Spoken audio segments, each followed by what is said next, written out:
নমস্কার,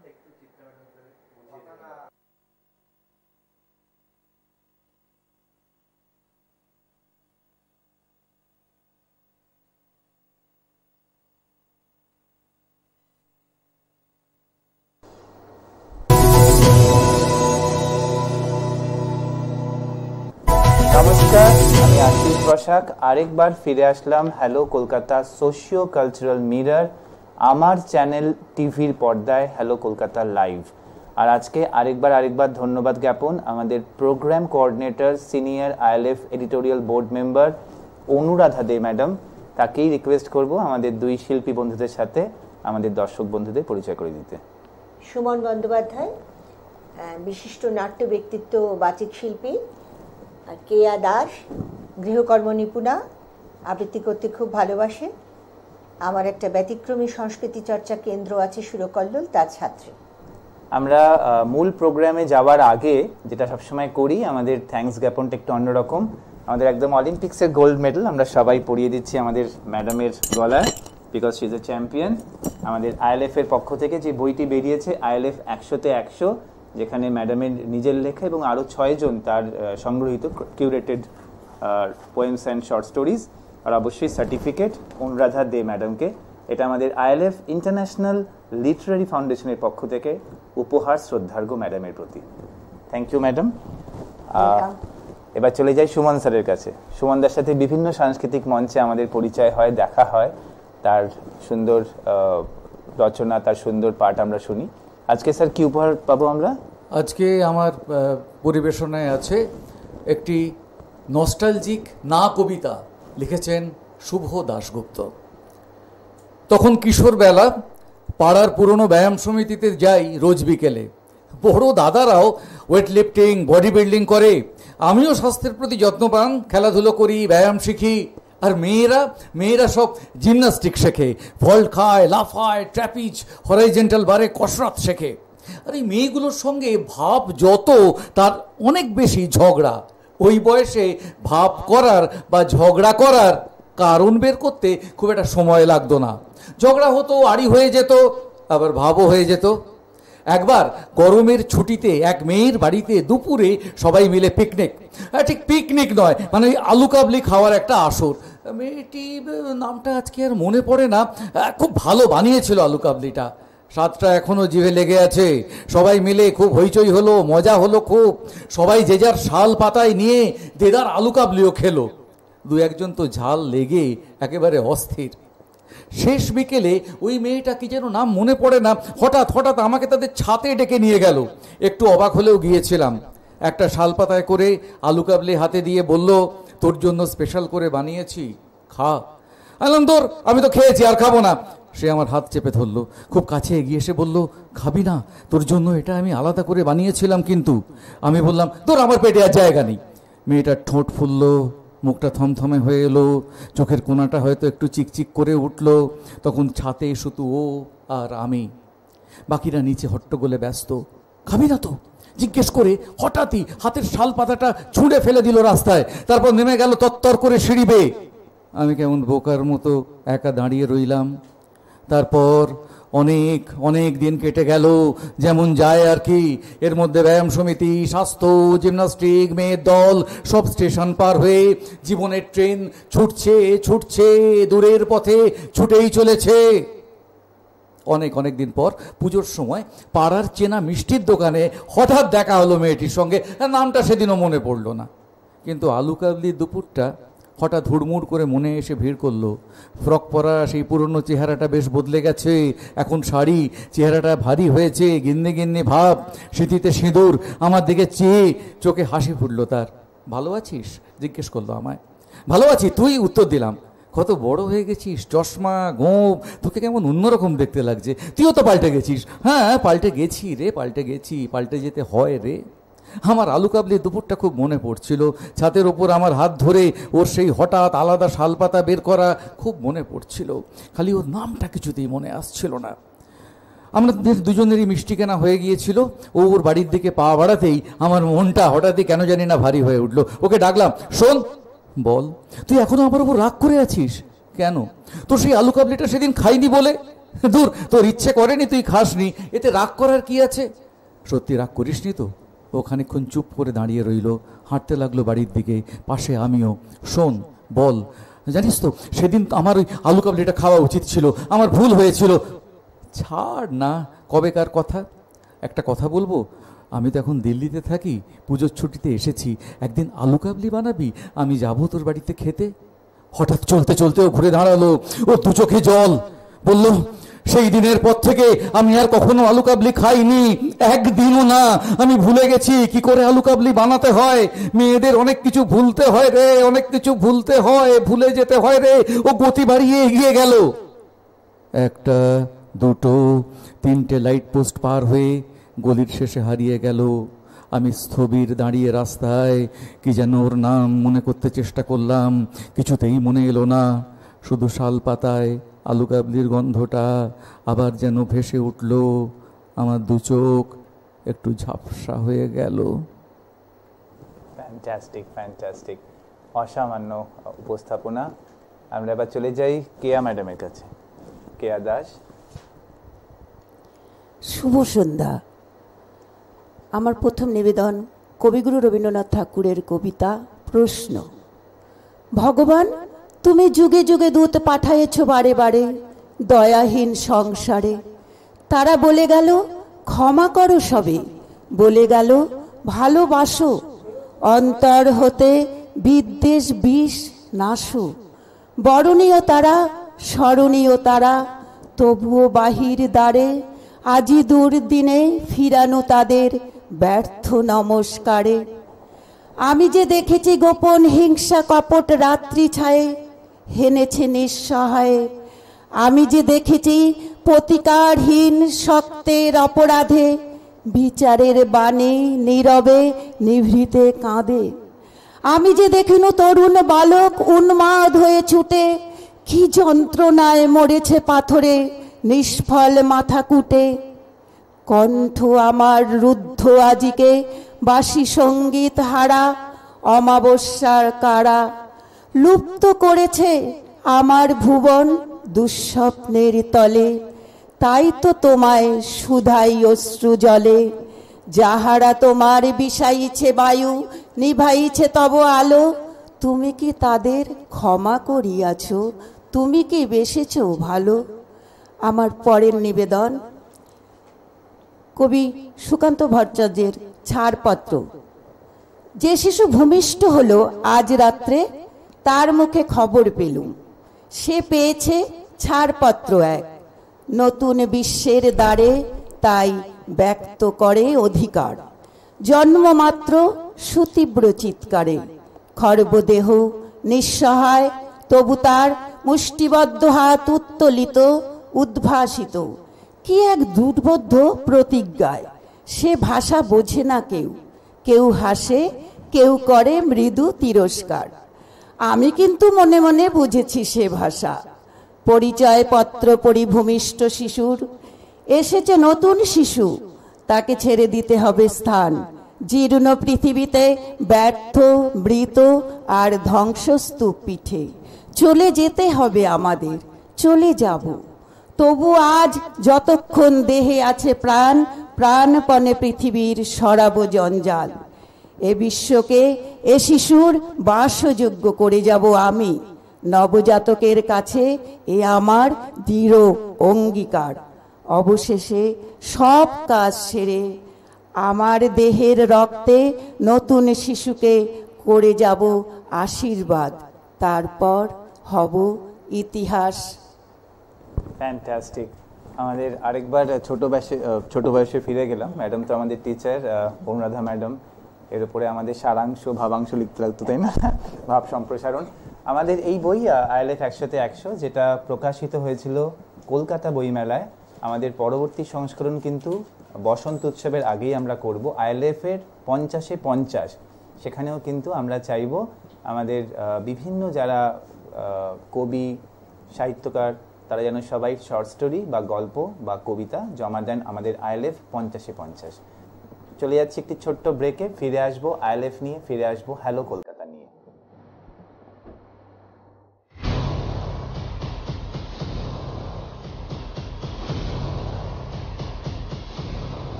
আরেকবার ফিরে আসলাম আমার চ্যানেল টিভির পর্দায়। ধন্যবাদ সুপ্রিয়দাকে বিশেষ করে আমাদের সুযোগ দেওয়ার জন্য। আমরা আছি ইন্টারন্যাশনাল লিটারারি ফাউন্ডেশনের সাথে, আছি হ্যালো কলকাতার সাথে। আরেকবার ধন্যবাদ আমাদের প্রোগ্রাম কোঅর্ডিনেটর অনুরাধা ম্যাডামকে। বই মেলায় একটি বহুল প্রচলিত প্রকাশক সংস্থার পক্ষ থেকে প্রিয় 5, মানে ম্যাডামের প্রিয় 5টি শর্ট নাটিকা, তাই তো, শ্রুতি নাটক, এবং একটি আমরা দুজনে উপস্থাপনাও করেছিলাম বাংলা একাডেমি সভাগৃহে সুস্মিতা ম্যাডামের ইয়েতে। আরেকজন পেয়ে গেছি আইএলএফ মেম্বার আমাদের অনুরাধা ম্যাডামের ঠিক পাশেই। আর আমাদের উপচারিতা হিসেবে আমি অনুরাধা ম্যাডামকে বলবো এই গোল্ড মেডেলটি পরিয়ে দিতে, আমাদের সোমা কোলে ম্যাডামের যেটা আমাদের গলায় একদমই। আর এই certificate of appreciation to Soma Kole madam on behalf of ILF international literary foundation. Anuradha madam যদি একটু ধরেন প্লিজ। আমরা দুজনে মিলে তুলে দিচ্ছি সোমা কোলে ম্যাডামের হাতে। আর আমাদের ওই পাশে আছেন স্নিগ্ধা ব্যানার্জি ম্যাডাম, আর একজন কৃতি বাচিক শিল্পী। আগামী দিনে তাকেও এরকম গোল্ড মেডেল পরিয়ে দিতে পারবো, সুযোগ পাবো নিশ্চয়ই। চলে যাচ্ছি আমরা প্রথমে স্নিগ্ধা ম্যাডামের কাছে। স্নিগ্ধা ম্যাডাম, আপনার উপস্থাপনা কবিতা। হ্যাঁ, একটু যদি মাইক্রোফোনটা নিয়ে নিন। আজকে যে কবিতাটা বলবো, কবিতাটার নাম ফাঁকা, কবি পার্থ ঘোষ। হ্যাঁ, আমার বাবা বৃদ্ধাশ্রমে থাকেন। আমি নিজের হাতে রেখে এসেছি তাকে।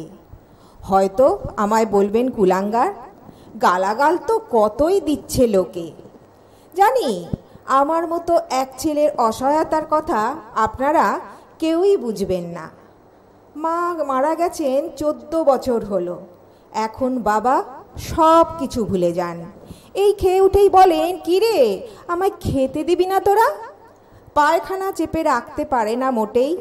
সারা ঘর বিছানা বিষ্ঠায় থাকে ভরে। দুর্গন্ধে মনে হয় পালাই বাড়ি ছেড়ে। আমরা কর্তাগিন্নি দুজনেরই চাকরি, আয়া রেখেও হয়েছে বিপদ। বাবা তাকে যখন তখন জড়িয়ে ধরে, তার ভালো মন্দের নেই তো কোনো বোধ। এছাড়া রোজ অফিস থেকে ফিরলে পরে বাবা আমার কাঁধে হাউ মাউ করে বলে সারা দিন আমায় রেখেছিল ও বেঁধে, আর কিছুই খেতে দেয়নি আমায় ওরে। একদিন দুপুরে আমার গিন্নি বাড়ি ফিরে এসে দেখে সেবিকা তার প্রেমিকের সঙ্গে প্রেমে মগ্ন। সত্যি সত্যি বাবাকে বেঁধে রেখে। কতদিন আর অফিস কামাই করে বাবাকে দেখব বলো?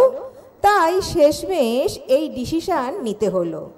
জানেন, বাবা ব্যাপারটা বুঝতে পেরেছিল, চাইছিল না কিছুতেই সে যেতে। বারান্দার রেলিংটাকে শক্ত করে ধরে রেখেছিল মুঠিতে। বুঝিয়ে সুজিয়ে বাবাকে সেখানে রেখে যেই না বাড়ির পানে ফেরা, অমনি বলে, আমায় কেন যাচ্ছিস ফেলে রেখে? আমার কি আর হবে না বাড়ি ফেরা?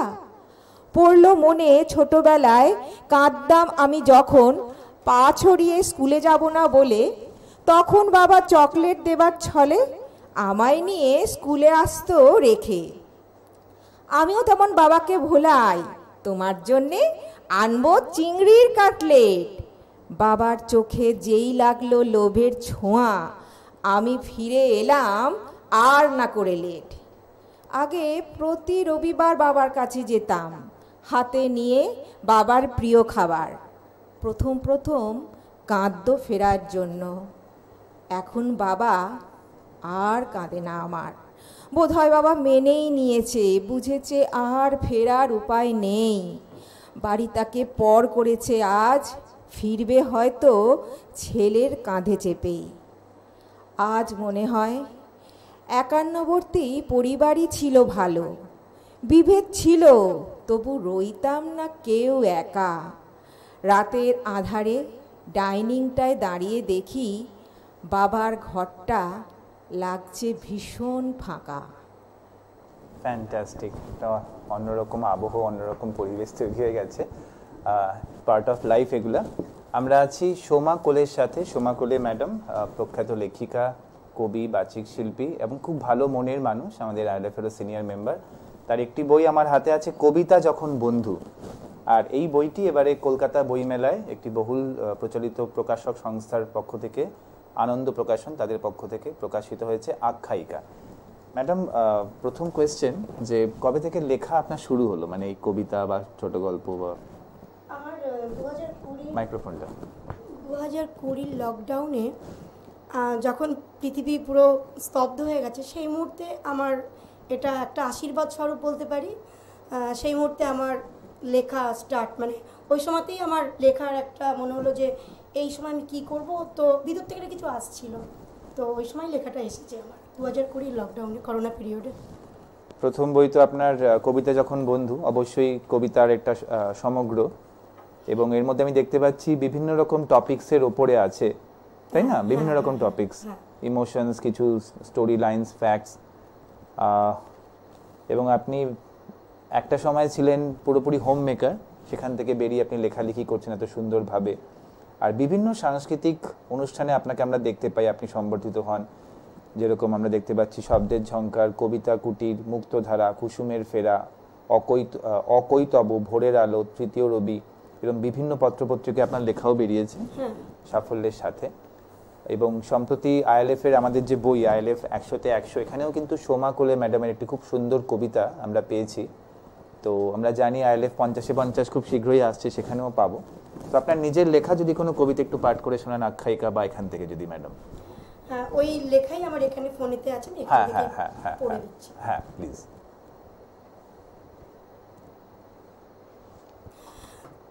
সামনেই আসছে 8ই মার্চ নারী দিবস, আর আমরা জানি যে মণিপুরে রিসেন্ট নারীদের উপরে খুব মানে একটা হয়ে গেল, নগ্ন হয়ে মেয়েদের উপরে খুবই অত্যাচার হয়েছে। তো সেই নিয়ে আমার লেখা নগ্ন করেছিস কাকে, কবিতা কলমে সোমা কোলে। নগ্ন করেছিস কাকে, নিজের মাকে, ভারত মাতাকে?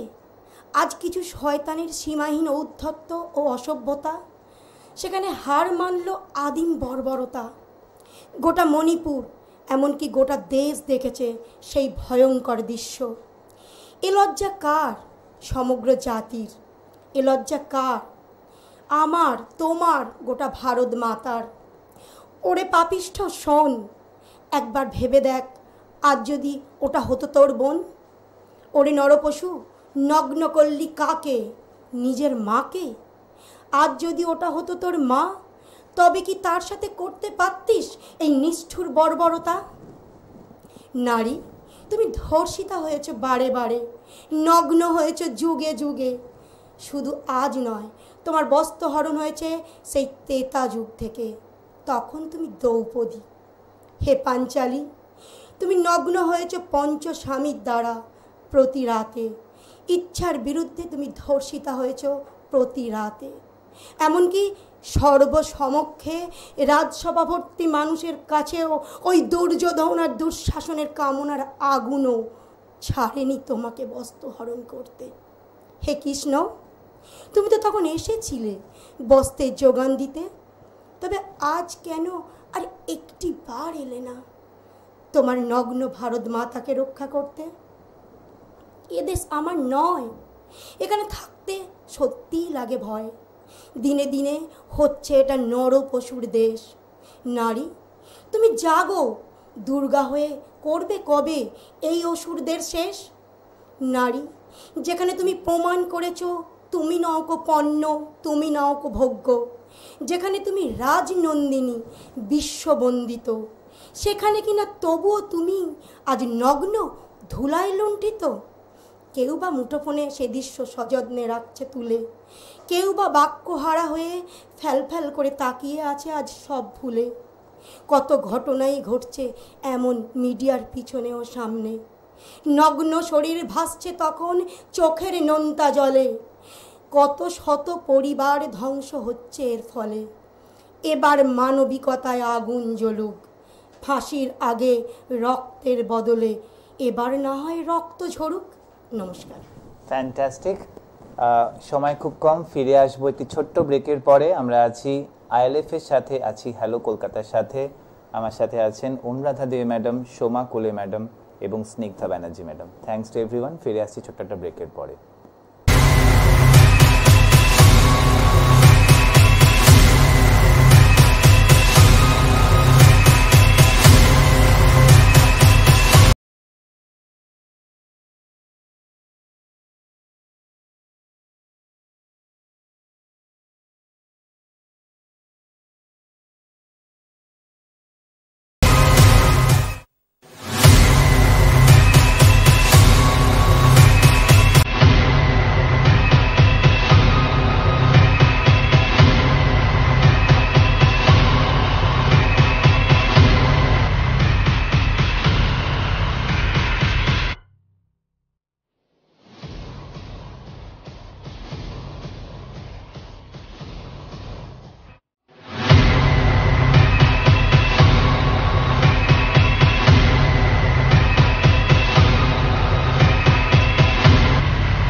নমস্কার, আরেকবার ফিরে আসলাম হ্যালো কলকাতার লাইভে।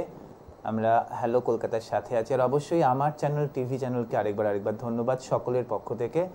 আমাদের সঙ্গে আছেন ইন্টারন্যাশনাল লিটারারি ফাউন্ডেশনের senior editorial board member Anuradha De madam, আছেন আমাদের সোমা কোলে ম্যাডাম, আরেকজন ভেরি সিনিয়র মেম্বার, লেখিকা, কবি, সাহিত্যিক, বাচিক শিল্পী, আর তার পাশে আছেন এমিনেন্ট ভোকাল আর্টিস্ট চিত্রা সোম বাসু ম্যাডাম। আমরা চিত্রা ম্যাডামের কাছে চলে যাই, একটা উপস্থাপনা যদি পেতে পারি আপনার কাছ থেকে। আমি প্রথমে কবি শঙ্খ ঘোষের কলমে যখন বৃষ্টি নামলো, বুকের মধ্যে বৃষ্টি ঝরে, নৌকা টলমল, কুল ছেড়ে আজ অকুলে যাই, এমন সম্বল নেই নিকটে। হয়তো ছিল বৃষ্টি নামার আগে, চলচ্ছক্তিহীন হয়েছি, তাই কি মনে জাগে পোড়ো বাড়ির স্মৃতি, আমার স্বপ্নে মেশা দিন, চলচ্ছক্তিহীন হয়েছি, চলচ্ছক্তিহীন। বৃষ্টি নামলো যখন, আমি উঠোন পানে একা, দৌড়ে গিয়ে ভেবেছিলাম তোমার পাবো দেখা।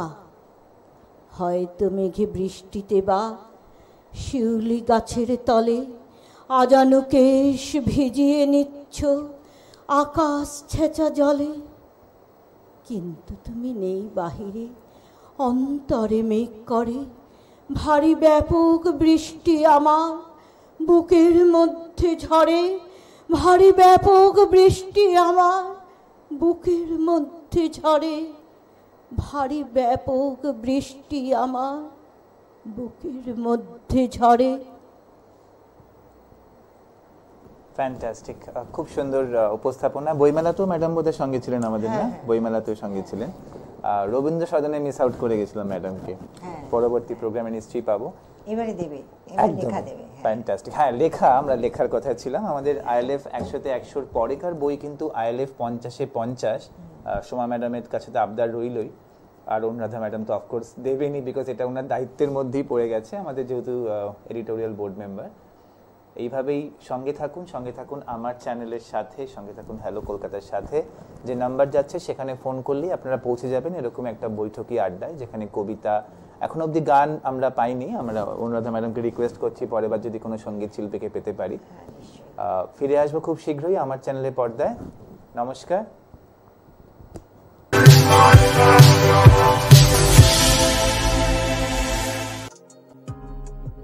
রবীন্দ্রনাথ ঘোষ বাচিক সংসদের পক্ষ থেকে আয়োজিত হয়েছিল ডিনার বৈঠক পার্টি। এক ঝাঁক vocal artist, singers, dancers, cooking experts ছাড়াও ছিলেন বিশিষ্ট গুণীজনেরা। জানালেন রিতেশ ঘোষ, কর্ণধার, রবীন্দ্রনাথ ঘোষ বাচিক সংসদ।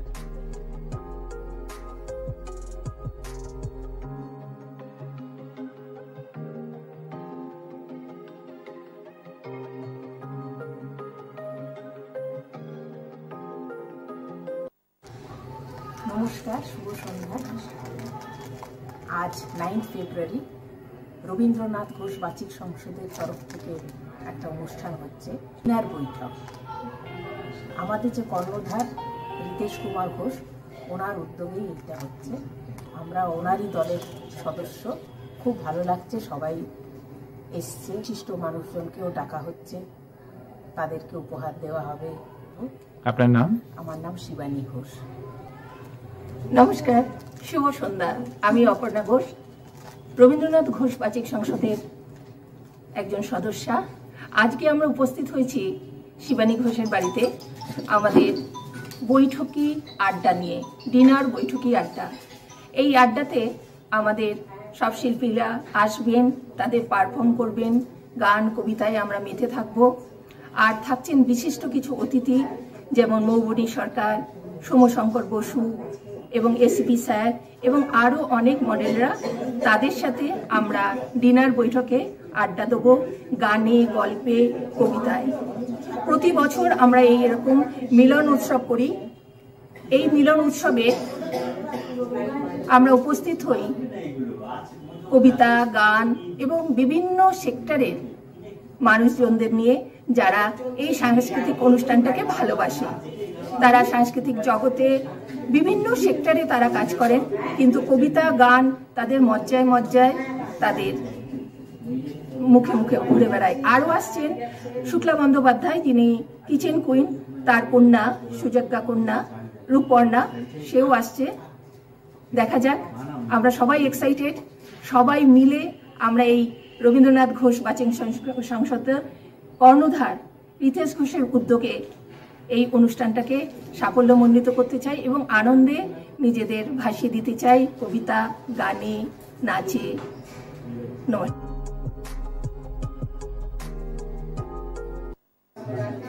নমস্কার, আমি কুন্তলা গুড়িয়া, আমি রবীন্দ্রনাথ ঘোষ বাচিক সংসদ থেকে বলছি। আমাদের এই গেট টুগেদার আমরা সবাইকে নিয়ে, মানে গায়িকা, নৃত্যশিল্পী, কবিতা বলেন যারা, সবাইকে নিয়ে আমরা একটা গেট টুগেদার সবসময় করেই থাকি এবং আজকে আমরা শিবানী ঘোষের ঘরে এটা আমরা আয়োজন করেছি।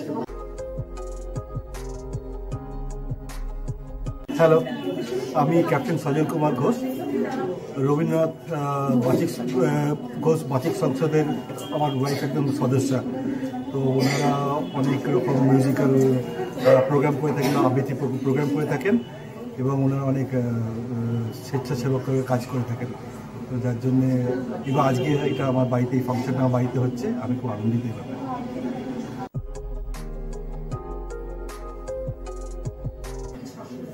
আমি রবীন্দ্রনাথ ঘোষ বাচিক সংসদের 18 থেকে আছি, রিতেশের পাশে। রবীন্দ্রনাথ ঘোষের বাচিক সংসদের যে কর্ণধার রিতেশ ঘোষ, তার পাশে 18 সাল থেকেই আমি আছি। আর এই কর্ণধার বিভিন্ন সময় বিভিন্ন রকম মানে আমাদেরকে এন্টারটেইনমেন্ট করার উদ্যোগ নেয়। আজকে বিভিন্ন বিশিষ্ট অনেক অতিথিরা আসবেন, সেই জন্য আমিও এখানে উপস্থিত হয়েছি, সেই আনন্দ একসাথে উপভোগ করব বলে।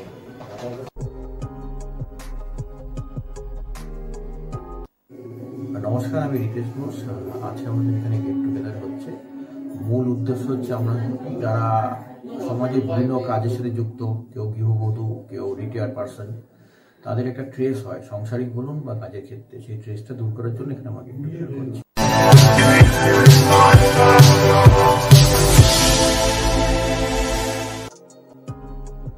রবীন্দ্রনাথ ঘোষ বাচিক সংসদের পক্ষ থেকে আয়োজিত হয়েছিল ডিনার বৈঠক পার্টি।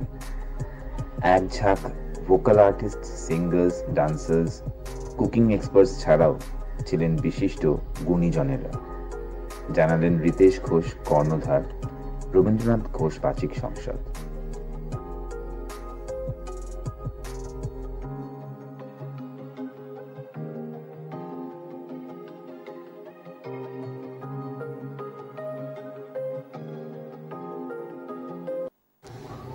নমস্কার, শুভ সন্ধ্যা।